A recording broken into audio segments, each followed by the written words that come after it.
Quero pedir à igreja que abra a sua Bíblia no texto que está em Marcos capítulo 10.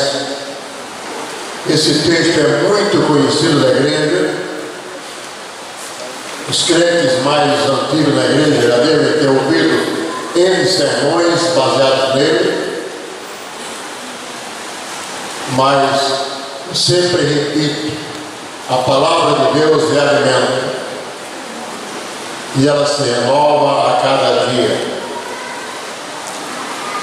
A partir do versículo 46, há uma história que Marcos escreve. Ela também é escrita por Mateus e é escrita por Lucas, que é a história da passagem de Jesus por uma cidade chamada Jericó. E parece que há os apóstolos que mais marcou naquela passagem fora a cura do cego de Jericó. Provavelmente haja outras marcas que também hajam ficado, mas eu quero ler com você, eu acompanho na sua Bíblia o texto que são do versículo 46 ao 52.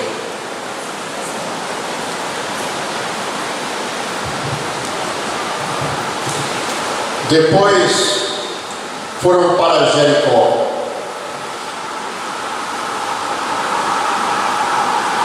E saindo ele de Jericó com seus discípulos e uma grande multidão, Bartimeu, o cego, filho de Timeu, estava sentado junto ao caminho, mendigando. E ouvindo ele que era Jesus de Nazaré, começou a clamar e dizer: Jesus, filho de Davi, tem misericórdia de mim. E muitos o repreendiam para que se calasse, mas ele clamava cada vez mais: Filho de Davi, tem misericórdia de mim. E Jesus, parando, disse que o chamasse. E o chamaram. Chamaram o cego, dizendo: Tem bom ânimo, levanta-te, que ele te chama. E ele, lançando de si a sua capa, levantou-se, foi ter com Jesus. E Jesus, falando, disse-lhe: Que queres que eu te faça? E o cego lhe disse: Mestre, que eu tenha vista. Há outras versões que diz que eu torne a ver. E Jesus lhe disse: Vai, a tua fé te salvou. E logo viu e seguiu a Jesus pelo caminho. Pai amado, a tua palavra é a verdade. E aqui nós pedimos que apenas por esta leitura a tua ministração já esteja pronta no coração do teu povo. Apenas ouvindo o Senhor, nós sejamos felizes e alegres. Não permite que, como servo, nada eu possa colocar para enfeitar ou para mudar o que venha, Senhor, a empanar a mente dos teus filhos e filhas. Abençoa-nos pela bondade contida nesta palavra. Nós pedimos e agradecemos no nome santo de Jesus Cristo, o Mestre.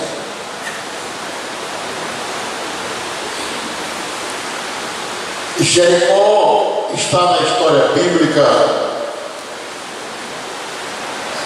e precisa ser compreendida nas duas fases em que nós precisamos nos referir até chegar a esta que é a segunda fase de Jericó. Na primeira, uma cidade antiga, em que a Bíblia conta que de vez em quando você vê falando que Moisés acampara-se próximo a Jericó. Noutra ocasião, Jericó fica, Josué acampa o seu povo próximo em algum lugar de Jericó. Então Jericó era uma cidade que chamava a atenção, que era um centro e que quase tudo à sua época girava em torno de Jericó. Comentaristas dizem que o nome dela era como fosse cidade nua. Outros dizem cidade perfumada, porque em algum tempo havia a construção de um tipo de essência. Ela ficava a cerca de 20 quilômetros às margens do Mar Morto, então era próxima ao Mar Morto. E também muito próximo a Jerusalém, cerca de 25 quilômetros Jerusalém. E era uma cidade que deveria ser quente, porque estava abaixo do nível do mar, cerca de 250 metros. Interessante é que Jericó estava, eu estou no texto anterior, eu estou no Velho Testamento, ela era uma passagem, era um lugar que estava na jornada, no meio, no caminho por onde passaria o povo de Deus vindo do Egito. Jericó estava interposta no caminho do povo de Deus.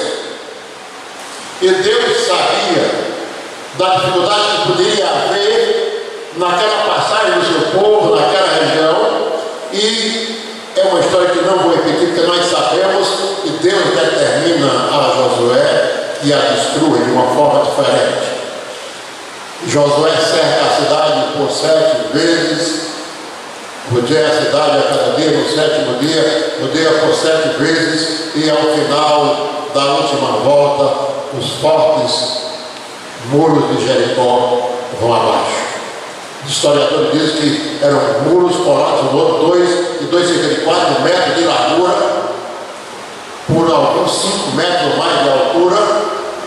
Era uma cidade de fato fortificada, e ali dentro estava o povo.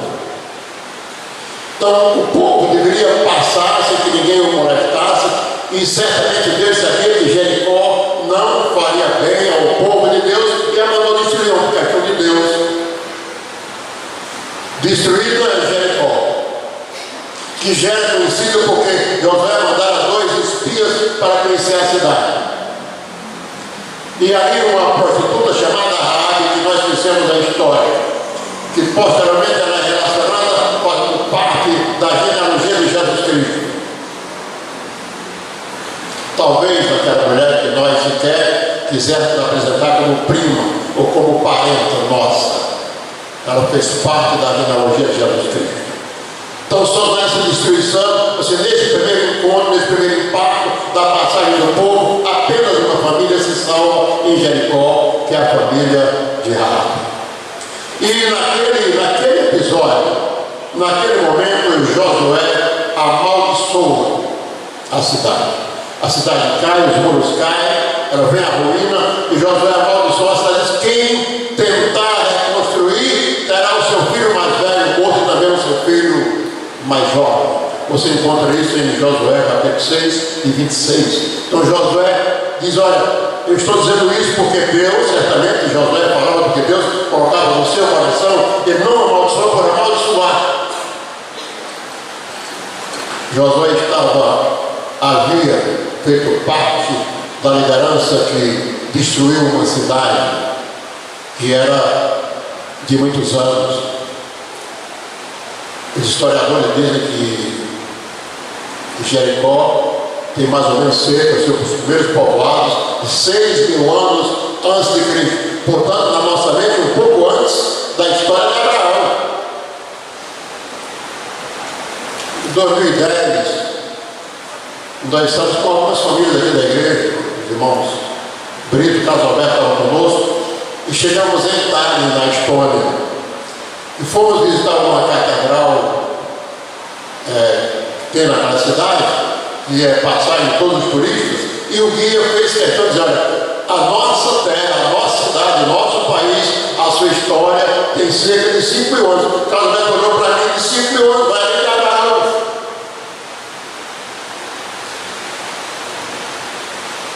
Jericó é ainda mais além, é muito mais antiga, era muito mais antiga do que Tallinn, na Estônia. E o interessante é que quando Josué disse que ninguém deve reconstruir, quem reconstruir será punido, ou seja, será morto seu filho mais velho, seu filho mais novo.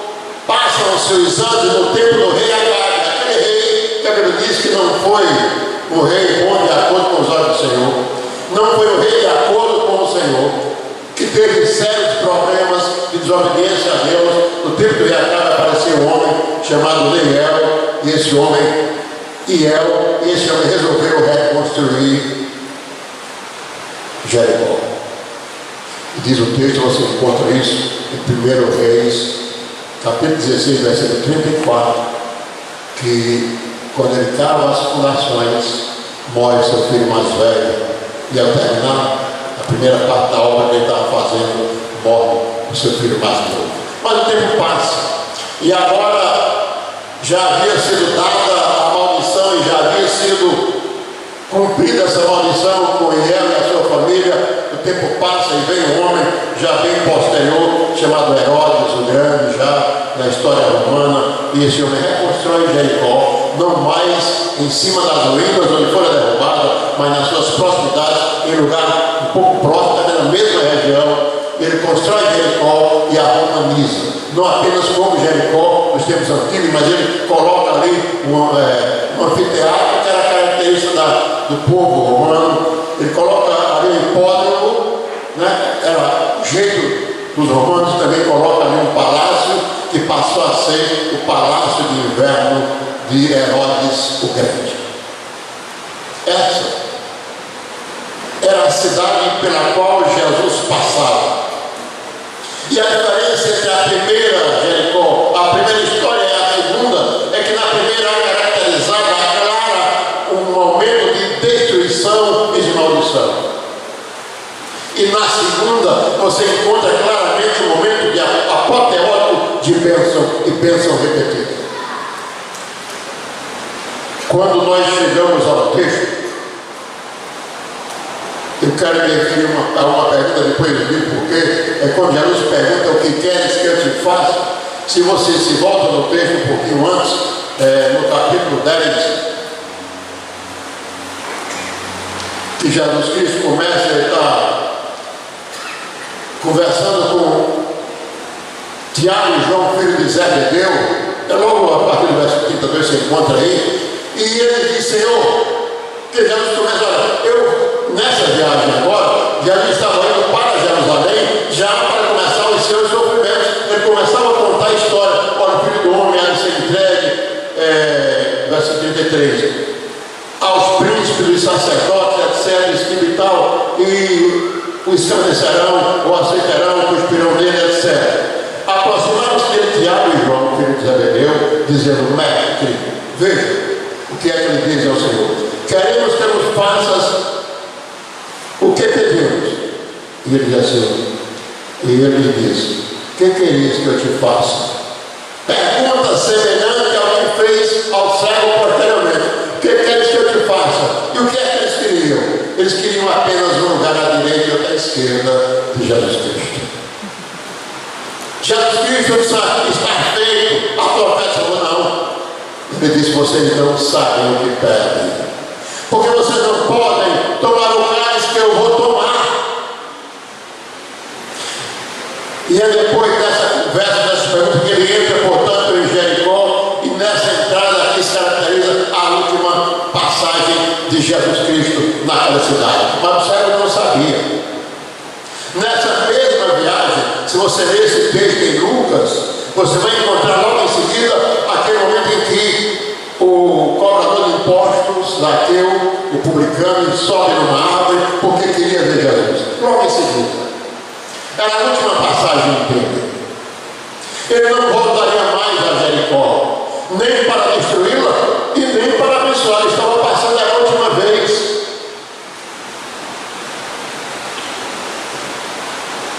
Se você soubesse que era a última vez que você estaria ouvindo uma palavra bíblica, que era a última vez que você tinha a chance de perdoar alguém que lhe machucou, que era a última vez que você poderia fazer o bem, ou que amanhã você não estaria mais aqui, o que você faria hoje? Vou voltar ao texto depois dessa pergunta. Jesus Cristo entra em Jericó,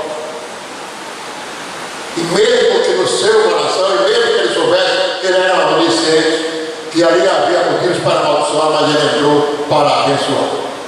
E depois foram para Jericó, e ali estava o cego, filho de Timeu, e ouvindo que era Jesus de Nazaré. Veja que Bartimeu sabia que era Jesus o Nazareno, mas em nenhum momento usou a expressão: Jesus o Nazareno, tem piedade de mim. Você notou isso? Ele sabia que Jesus Nazareno era conhecido, mas esse nome aqui que marcava Jesus Cristo pela sua filiação divina, aquele a quem o trono de Davi havia sido prometido para nunca mais faltar um rei, e por ser rei desse trono eterno, desse trono para sempre, é que João, aqui no trecho que eu li anteriormente, e Tiago pediram para ficar do lado dele, queriam ser assessores do rei. E aqui o servo do Senhor Jesus, filho de Davi, e nos diz Jesus de Nazaré, o Jesus da Galileia, o Jesus de Belém, o filho de Maria, o filho de José. Diz Jesus, filho de Davi. Ele faz a ligação com o Eterno, a quem Davi havia feito essa promessa e que tinha sido promovido, e o trono de Davi jamais seria desocupado, e Jesus agora vai ocupar para sempre. Diz Jesus, filho de Davi, tem misericórdia. Talvez seja exatamente essa expressão que o pastor Salvador precisa repetir a cada dia da sua vida. Senhor, tem misericórdia de mim,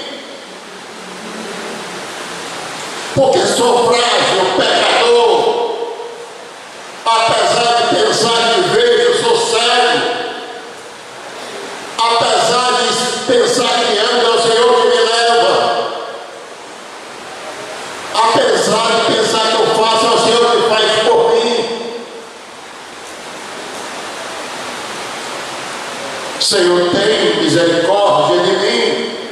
É a oração que eu preciso fazer como gente frágil e pecadora. Evidentemente nós ficamos a pensar nesse texto e a olhar apenas para o momento em que Deus, Jesus Cristo, cura a cegueira daquele homem, mas Jesus Cristo foi muito mais além do que a cegueira física.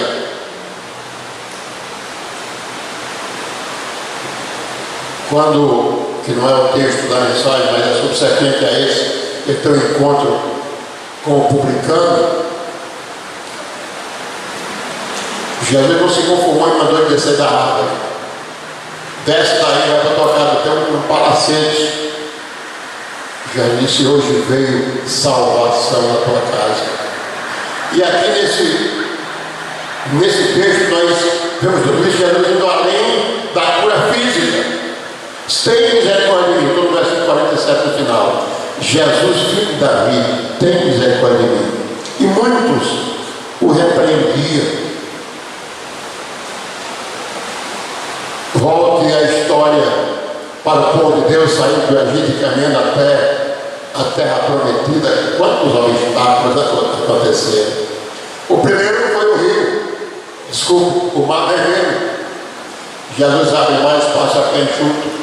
O segundo foi o rio Jordão. Deus faz o que deveria fazer, o que ele queria fazer, como ele quis, e o povo ultrapassa.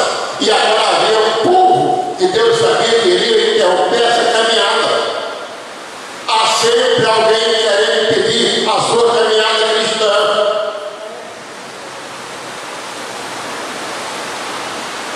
Aqueles que não veem a escola dominical, que não vêm, perderam esses últimos 4 domingos que foram da loja sobre santidade. Como é difícil. Então nós precisamos compreender isso, que há pessoas, há momentos, há circunstâncias, há barreiras, há muros, há pessoas que quando você se calar, olha, cala a boca que esse Jesus Cristo está falando, eu não quero ouvir isso. Mas aquele homem, mesmo a voz dos que repreendiam, ele não se calou à voz dos repreensores, ele não se inibiu àqueles que o contrariaram, que mandavam se calar. Ele clamava cada vez mais, ou seja, ele repetia, ele insistiu. Às vezes nós clamamos ao Senhor por algo que nós necessitamos, mas por uma palavra de alguém, ou por um gesto de alguém, ou por uma fraqueza nossa pessoal, nós não insistimos no clamor.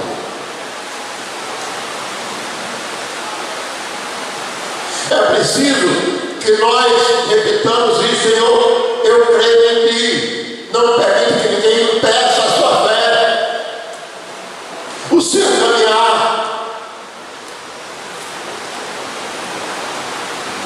No momento de Deus, eu vou sair da igreja, mas eu tenho uma felicidade enorme desta igreja, para tirar dessa igreja e ver que ela é uma igreja que tem defeitos, tem, porque somos pessoas, nós somos humanos, mas é uma igreja que prima pelo estudo da Bíblia. Alguns não gostam, alguns queriam festas, alguns queriam movimentos, mas Deus quer que a sua palavra seja estudada claramente e vivida.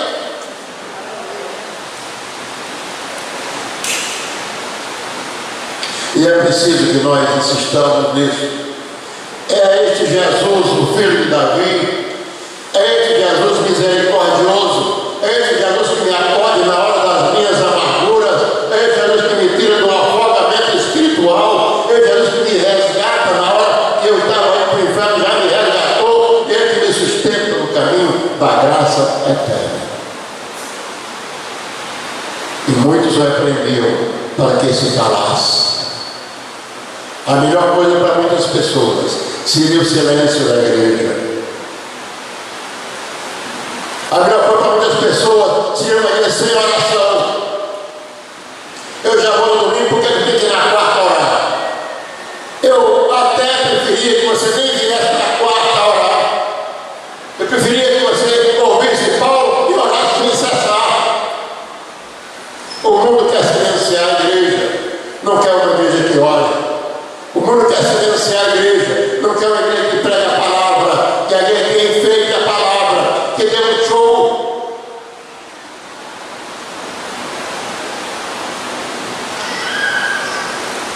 Nós, pela graça de Deus, não é porque os pastores são bons e melhor que ninguém, não é porque nós somos fortes, não. Pela graça de Deus, nós não iremos buscar. Esta palavra será proclamada. Essa palavra será levada aos aflitos, aos necessitados. Essa palavra será levada àqueles que estão caídos na beira da estrada. E muitos repreendiam para que se calasse, mas ele clamava cada vez mais: Filho de Davi, tem misericórdia de mim. Irmãos, ele repete a mesma frase. Será que esse bate-eu não sabia outra frase? E eu pergunto: será que Deus está interessado numa frase diferente sua? Ou talvez aquela: Senhor, tem piedade de mim. Senhor, estou nas tuas mãos. Senhor, a minha vida eu te entrego. Tudo a Cristo a ti entrego. Sim, por ti tudo deixarei. Filho de Davi, tem misericórdia de mim. Jesus parando ele.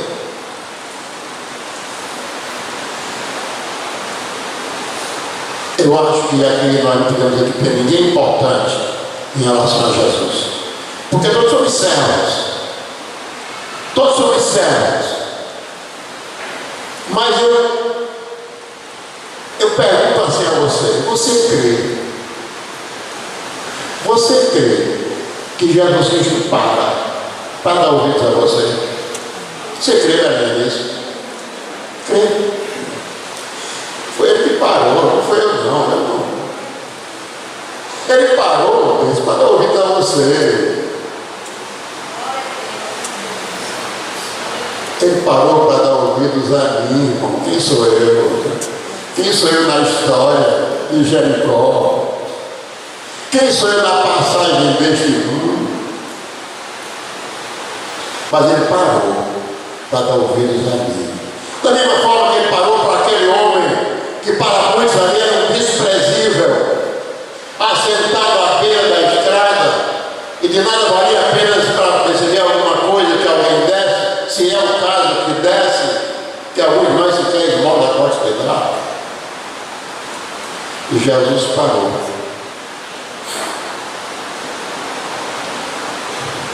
E tomou uma decisão. Primeira decisão de Jesus: chama. Ou seja, eu não quero ele longe, chama, eu quero ele perto. Jesus nos quer perto dele.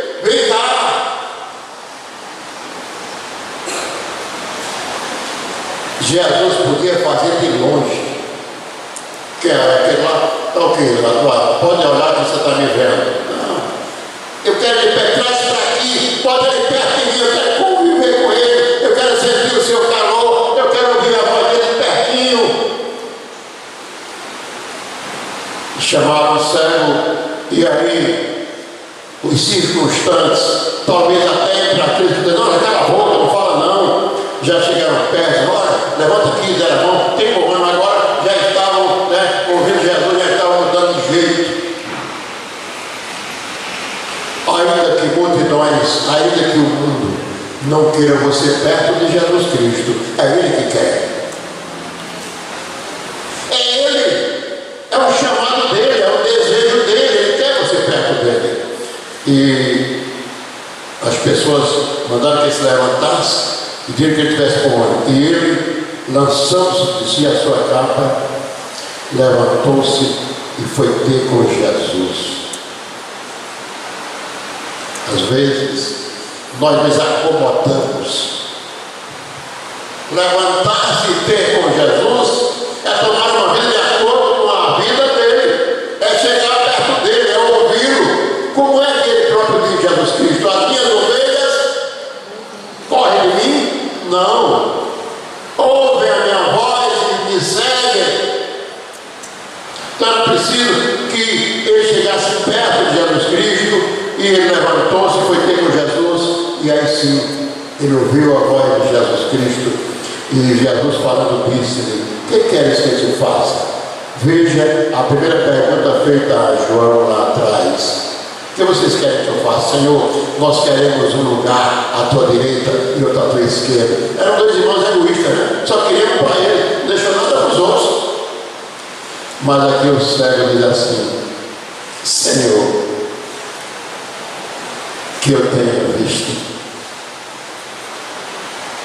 mestre, que eu tenha visto. E Jesus lhe disse, interessante, que Jesus não convidou para ele ficar. O verbo aqui é o verbo ir. Vai, você procede na tua vida, a partir de hoje a tua caminhada será diferente, continua caminhando, continua andando, vai fazer o que tem que fazer. Eu não te prendo aqui. Vai, a tua fé te salvou. Os comentaristas falam que isso aqui tanto expressa a fé daquele homem para a sua cura, como também pode expressar a fé que faz com que Jesus Cristo o salve naquele exato momento. Como logo depois ele faz a obra salvadora de Zaqueu, que é na mesma viagem. Vai, a tua fé te salvou. E há uma mudança clara na vida daquele homem. E logo viu.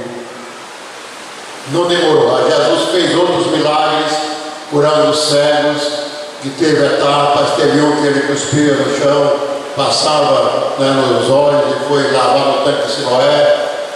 Né, teve umas etapas, etc. Este aqui não. Logo viu. Há uma diferença que é bom chamar a atenção. O mais importante aqui não é que ele viu imediatamente, é o que ocorreu depois.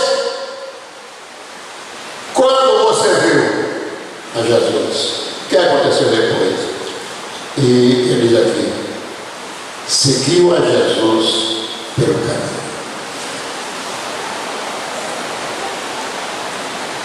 O mundo precisa ver a Jesus. O mundo precisa ver a Jesus. Natalia e Zebulon que estava na escuridão. Querendo dizer que o mundo que estava em trevas viria a grande luz, seria através desse Jesus que o mundo precisava ver. E nós não podemos ver sem luz. Basta você chegar hoje no seu quarto, apagar todas as luzes, fechar as portas e começar a procurar uma coisa pequena, você vai achar nem as grandes. Porque é preciso luz para que a nossa visão interaja e você veja. E não, ninguém pode de fato ver para a eternidade sem Jesus Cristo como luz na vida.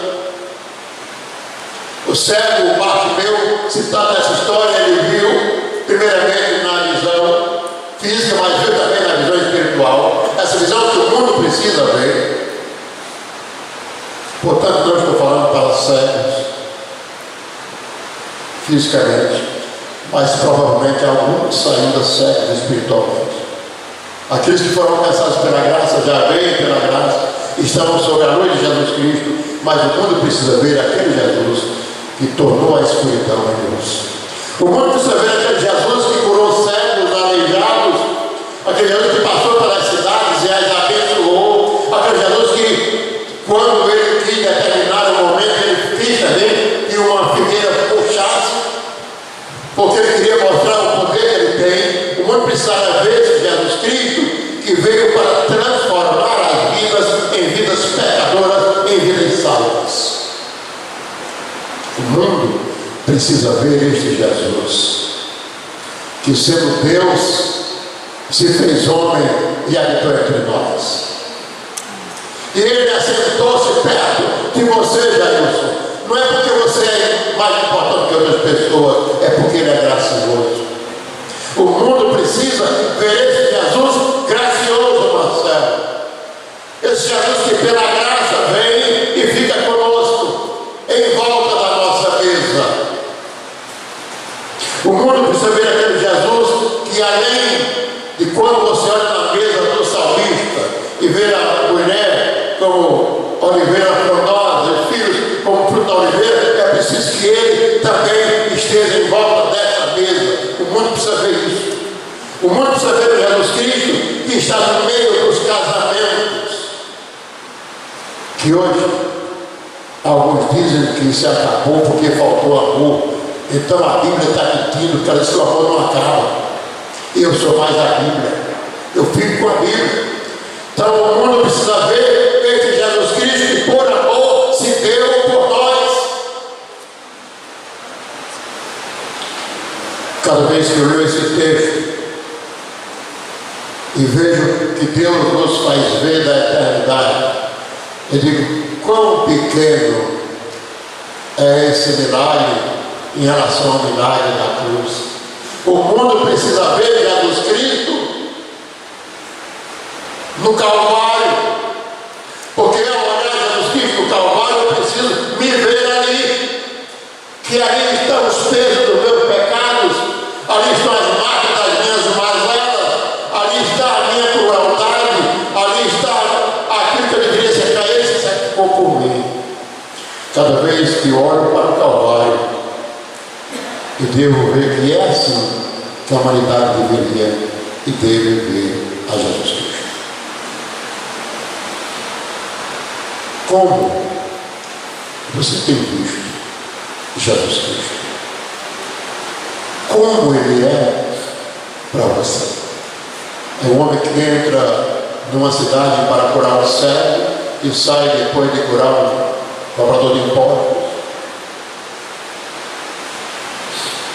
Eu quero terminar chamando a atenção para o fato de que esta era a última passagem, pensei dizendo isso, vou terminar.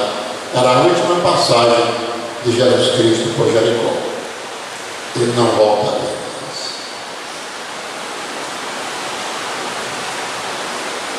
Se essa for a sua última chance, se hoje for o último dia dessa passagem de Jesus Cristo por Jericó, como é que você está perante ele?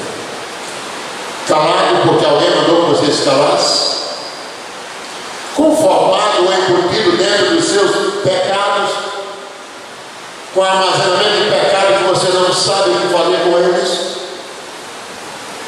Se hoje fosse a última vez, se você soubesse,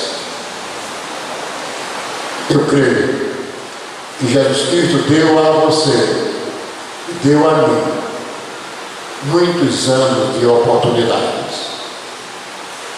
Jesus Cristo nos deu anos aqui de oportunidades para que eu me curve perante Ele, para que eu reconheça a minha fragilidade, o meu pecado, para que eu peça perdão, para que eu me achegue a Ele, para que eu me dobre a Ele, para que eu seja um cristão de verdade. Deus me deu muitos anos de vida. E a você também, para que você compreenda que o mais importante não é aquela cura física que você talvez esteja orando hoje, mas é a sua cura espiritual.